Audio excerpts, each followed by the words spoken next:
다윗의 기도를 오늘 본문에 의지해서 주요한 요점 3가지를 말씀드립니다. 첫째는 다윗은 11절에 보니까 여호와의 주권도 주께 속하여 싸우니, 이 기도가 나옵니다.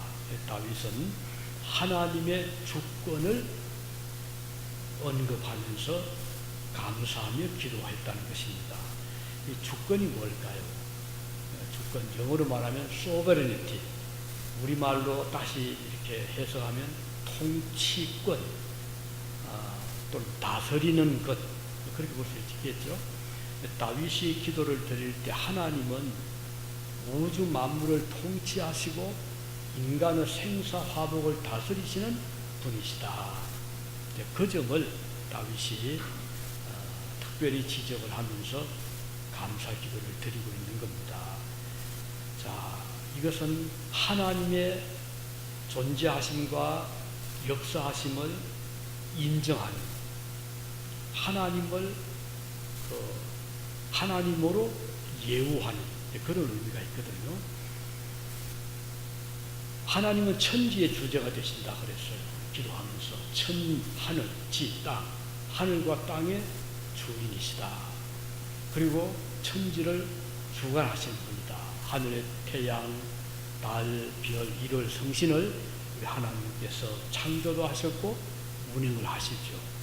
그래서 지구도 돌게 하시고 또 지구 주변의 위성, 달이라든가 위성들을 하나님이 지으시고 그 궤도를 벗어나지 않게 하고 수많은 언하계 하늘의 별들을 창조하셨고 그 모든 이 우주 만물을 하나님이 주관하고 계신다는 점을 다윗이 말하면서 하나님께 감사하고 있습니다.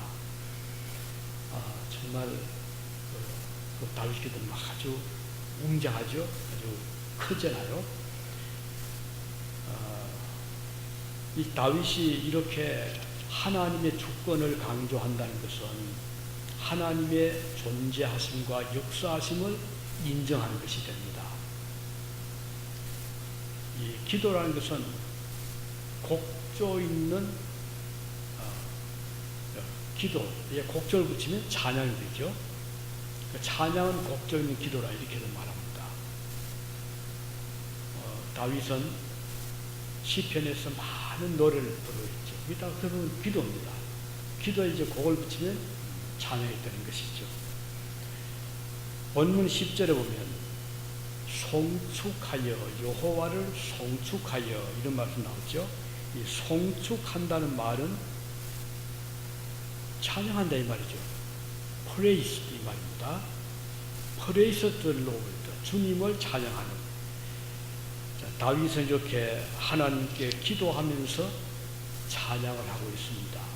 그 찬양이라는 것은 또 감사가 함께 포함된 말이거든요. 그는 하나님의 영광, 성리, 위엄에 대해서 노래하고 감사하는 것입니다. 천지와 만물을 다스리시는 하나님을 노래하고 있습니다. 그의 위대한 능력을 찬양하고 있습니다. 그는 이렇게 말하죠. 여호와의 주권도 주께 속하여 싸우니 주는 높으사 만물의 머리시민이다. 만물의 우두머리, 하나님은 만물의 머리가 되신다. 이렇게 말씀하고 있습니다. 만물을 다스리는 주권이 하나님께 있음을 아는 사람, 그는 하나님의 능력과 권세를 찬양하지 않을 수가 없습니다. 하나님의 위대하심, 하나님의 존재, 높으심, 이것을 다윗은 노래하고 있습니다. 지구와 달과 별들이 하나님 손에 의해서 움직이고 있잖아요.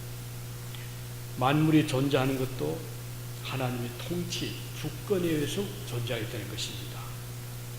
우리도 인간도 마찬가지죠.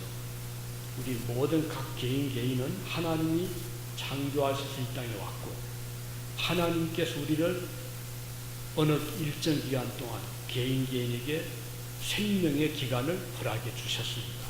어떤 사람은 한 80년, 어떤 사람은 90년, 요즘은 100세도 많이 살더라고요. 105세, 101세 이렇게 하나님이 각 개인 개인에게 생명의 연한 기간을 주셨습니다. 그리고 그 살아있는 동안 하나님 여러 가지 역사를 통해서 하나님의 그 뜻을 우리 인간을 통해서 이루게 나가시는 것입니다. 나라를 세우시고 민족을 유지시키시고 그리고 역사를 운영해 나가시는 하나님의 섭리인 것입니다. 한 영혼 한 영혼을 생명을 태어나게 하시고 이 세상에서 일생을 살고 나면 하나님은 내세 천국으로 들어가게 하십니다. 우리 하나님은 높은 곳에 계시지만 땅에 거주하고 있는 낮은 이 세상의 생명체, 동물, 식물은 말 것도 없고 인간의 모든 움직임, 앉고 일어섬 또는 이동하는 것까지 하나님은 관찰하고 주관하고 계신다는 것이 오늘 다윗의 고백입니다. 하나님은 우리는 하나님을 잘 모를 수가 있지만 하나님은 우리를 다 아시는 겁니다. 마치 부모가 자녀를 잘 아는 것처럼 하나님 우리를 잘 아시는 것입니다. 사교 말씀 지난번 드렸죠. 여리고 마을에 세리장이었는데 어느 날 예수님이 그 여리고 오신다는 말을 듣고 만나고 싶었습니다. 그는 키가 적어서 나무에 올라갔죠. 그리고 옆에 내려다보고 있는데 한참 후 예수님이 이제 무리와 함께 오시다가 갑자기 자기를 딱 쳐다보면서 사개오야 내려오너라. 오늘 너희 집에 유하겠다 그랬죠.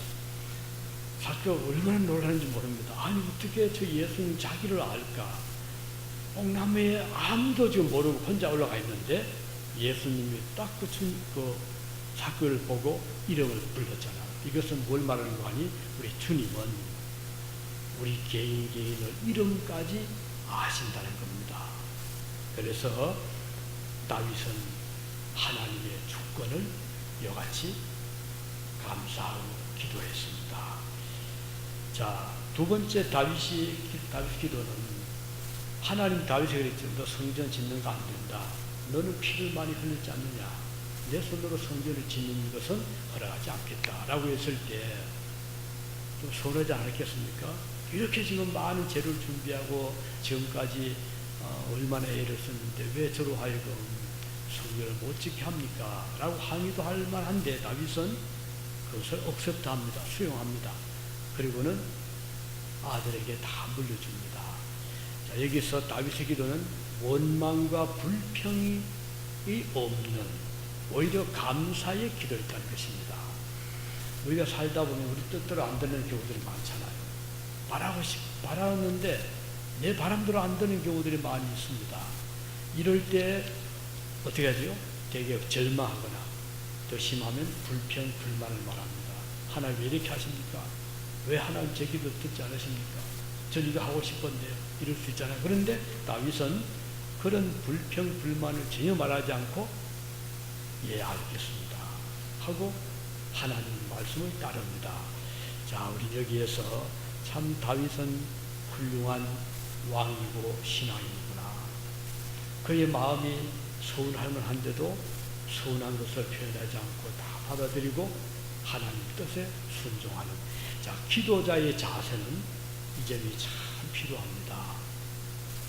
내 뜻대로 안 된다고 기도를 중단한다거나 아니면 불평을 말한다거나 또는 항거한다는 것은 다윗의 기도의 자세하고는 다른 것이잖아요. 그래 하나님 얼마나 기뻐하셨겠어요. 이 다윗이 그럼에도 불구하고 원망하지 않고 하나님의 뜻에 순종할 때 하나님이 참 기뻐하신 것입니다. 여러분 부모님 자녀를 길러보신 분들 자녀가 언제 어느 때에 참 예쁘게 보이죠? 자녀가 어느 때에 사랑스럽게 보입니까? 자녀들이 예를 들면 뭐 크게 성공을 했다, 사업을 크게 해서 갑부가 되었다고 부모가 기뻐할 수 있죠. 또는 자녀가 학교에 공부를 잘해요. 머리도 스마트하고 우등상을 계속 탑니다. 그 기뻐할 만 하잖아요.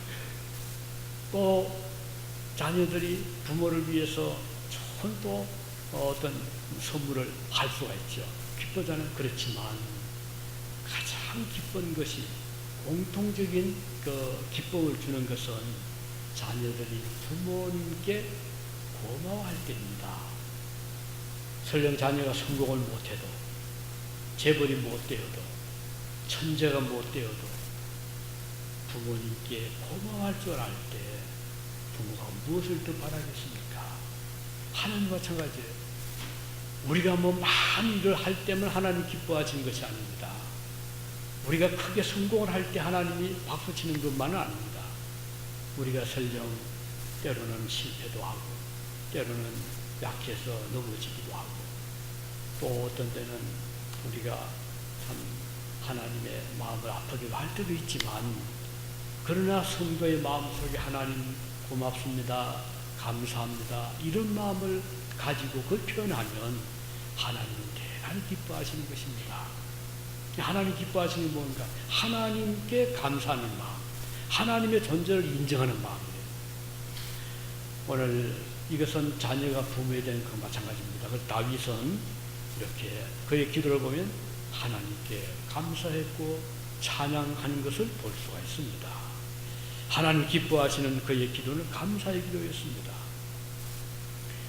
자, 마지막으로 하나님께서 다윗의 기도를 들으시는데 어떤 기도를 기뻐하셨죠? 자, 첫째는 말씀드린 대로 하나님의 주권을 인정했다. 하나님의 존재를 인정하고 하나님의 그 어떤 말씀에 대해서 그것을 잘 이렇게 받아들이면서 인정했잖아요.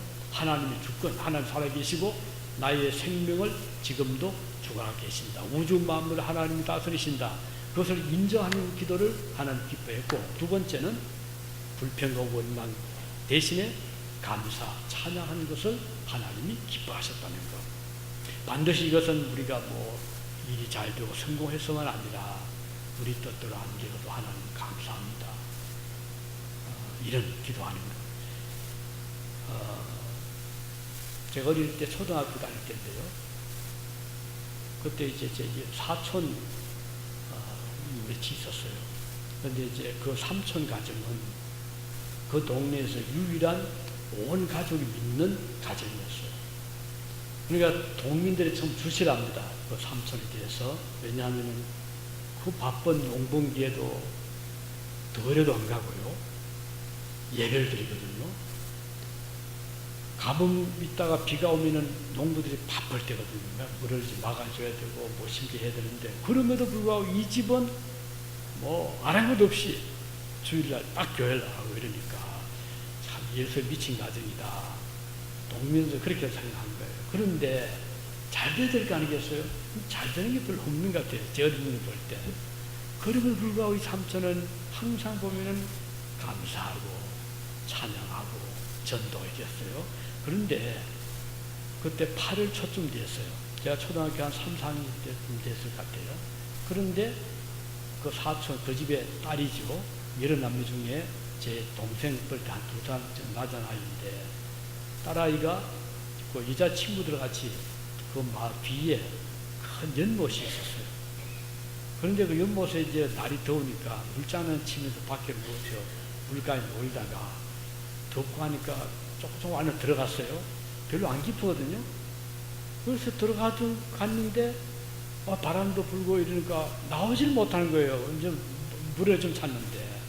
근데 갑자기 깊어지게 된 거예요. 그래서 그 중에 한 아이가 빠져버렸어요. 근데 이제 사촌 동생이 꼭 빠져나 건지려고 이렇게 하다가 같이 빠져버렸어요. 마지막 세 번째 아이가 또 건지다가 또 빠져버렸어요. 셋이 다 익살해버렸어요. 그러니까 동네가 밝게 뒤집혔죠. 뭐 학교에서 그 담임 선생님 달려고 야단 났어요. 그러니까 이제 주민들이 이제 다들 뭐 슬픈 중에서도 다 주시라잖아요. 그 중에 어떤 한 부모는 저 아이 대신에 내가 죽겠다고 막 못에 들어가는 그 어머니도 있었고요. 나를 죽여달라고 막 그 소리 하는 아버지도 있었고. 그런데 삼촌은 달랐습니다. 그 죽은 아이를 딱 품에 안고 예배당으로 가더라고요. 그런데 그 주일날 앉는 자리가 있잖아요. 그 자리에 그 딸아이를 다 눕혀놓고 이제 교인들 불러 모아놓고 전관에 모시고 예배를 드리는 거예요. 그런데 이제 이 삼촌이 그 말을 했어요. 하나님, 기도하면 하나님, 우리 딸아이가 다시는 익사의 위험이 없는 안전한 천국, 생명 강가, 더위 없는 그곳에 살게 해주시니 감사합니다. 이런 기도를 하는 거예요. 그리고는 전혀 원망하지 않고 그걸 다 속으로 이렇게 감내하면서 믿음 생활을 흔들림 없이 하는데, 지금 세월이 흘렀잖아요. 그중에 큰아들은 목사님 돼가지고 훌륭한 목회하고 은퇴를 맞이했습니다. 둘째 아들은 훌륭한 장로님이 됐습니다. 셋째 아들은 의료 선교사가 돼가지고 선교사가 되었습니다. 그리고 그 이제 죽은 아이의 언니죠. 언니 한 분은 목사님 사모님이 되었습니다. 그 밑에 아들로서 막내죠. 막내 아들도 지금 젊은 목사가 돼가지고 지금 목회하고 있습니다. 또 한 분은 장로님이 되었습니다. 일어났는데요. 온 식구들을 하나님이 그렇게 축복해서 전혀 상처 없이 저는 그걸 보면서 저게 믿음의 가정이라고 우한질도 없다는 법은 없어요. 믿어도 병도 올 수가 있고 실패할 수 있고 몸이 아플 수가 있고 안 올 수도 있습니다. 그러나 문제는 믿음의 사람은 그걸 어떻게 받아들이느냐, 그걸 신앙으로 받아들이느냐, 아니면 원망과 불평으로 한가하는 이 차이가 있음을 볼 수가 있는 거예요. 욥을 보세요. 욥이 그 11매 아이들이 많았잖아요. 하나님 잘생겼어요. 그런데 생일이 왔잖아요. 아이. 그 생일에 잔치한다고 집에 다 모여서 음식 많이 해놓고 참 먹고 마시고 하는데 세상에 집 있는 데로 앉아버린 거예요. 몰살했잖아요. 여기에 그치지 않고 욥이 갑부였거든요. 양도 많고 약대도 많고 큰 재벌이었는데 이웃에서 그 일당이 공격을 해가지고 욥이 그 가지고 있었던 가축을 전부 다 약탈해 가버렸어요. 거기 그치지 않고 욥의 몸에 병이 왔습니다. 자, 자녀 다 잃었지요. 재산 다 잃었지요. 몸에 병 왔습니다. 그러면 미치지 않겠습니까? 근데 욥은 신앙인이었어요. 그거 한 이 말이죠. 주신 이가 여호와시고 주신 것을 가져가심도 여호와시니 여호와께서 찬양을 받으실지니이다 그랬잖아요. 오늘 우리가 다윗의 기도를 보면 그는 하나님 앞에 이렇게 원망 불평하지 않고 감사했다. 마지막으로 그의 기도는 정직한 마음의 기도였습니다. 오늘 본문 17절에 보면 나의 하나님이 주께서 마음을 감찰하시고 정직을 기뻐하시는 줄을 내가 아나이다 그랬어요. 마음을 감찰해서 다윗의 마음에 정직함이 있었어요. 하나님이 기뻐하시는 마음은 정직입니다. 안이스탄, 입에 괴사가 없고 사기가 없고 거짓말이 없는, 그것을 하나님 기뻐하시거든요. 다윗의 기도는 정직한 기도였어요. 그래서 오늘 우리가 이 성경에 보면 정직한 사람의 끝은 항상 좋았는데 그렇지 못한 경우는 끝이 안 좋았어요. 아나니아 삽비라 보세요. 처음엔 좋았죠. 땅을 팔아서 헌금한다니까 사람들이 박수치고 좋아했죠. 근데 끝에 불행하게 됐잖아요. 오늘 우리 저 여러분이 하나님 앞에서 기도할 때 정직하시기 바라요. 못한 대로 하나님 앞에 죄가 있으면 죄인들 고백하고 회개하고 고쳐나가고 하나님의 그런 기도를 기뻐하시는 거예요. 우리 이번 행사 때 저희는 있는 실력만 발휘하면 됩니다. 억지로 더 잘하려고 할 것도 없어요. 그렇죠? 그동안 연습한 그 최선을 다해서 하나님 앞에 찬양하고 또 모인 청중들 앞에 우리의 이제 준비한 것을 보이면 되는 거예요. 이게 정치가 아니겠습니까? 굳이 막 잘하라고 그렇게 안 해도 괜찮아요.